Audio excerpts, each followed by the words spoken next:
இந்த வாரம் Azeem army rest எடுத்துக்கலாம். ஏன்னா அசீம் இந்த வாரம் பிக் பாஸ் வீட்டோட கேப்டன் ஆகிட்டார்.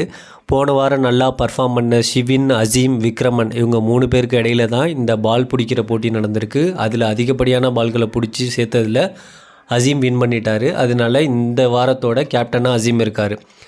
ஆல்ரெடி இந்த வீக்கெண்டு கமல் சார் எல்லாரையுமே கொம்பு சீவி விட்டுருந்தார், எல்லோரும் ரொம்ப சேஃப் கேம் ஆடுறீங்க அப்படின்னு. அதில் அசீம் நிறைய பேரோட முகத்திரையை உடைச்சிருந்தார். எஸ்பெஷலி மைனா, குவின்சி, அப்புறம் மணி இவங்க எல்லாருமே இந்த வாரம் அசீமை நாமினேட் பண்ணிடலாம் அப்படின்னு நினச்சிருந்துருப்பானுங்க. ஆக்சுவலாக அசீமை நாமினேட் பண்ணுறதே வேஸ்ட்டு தான். ஆனால் அந்த ஸ்ட்ராட்டஜியே தெரியாமல் அவனுங்களும் விளாண்டுக்கிட்டு இருக்கானுங்க. எது எப்படியோ இந்த வாரம் நாமினேஷனில் அசீம் கிடையாது.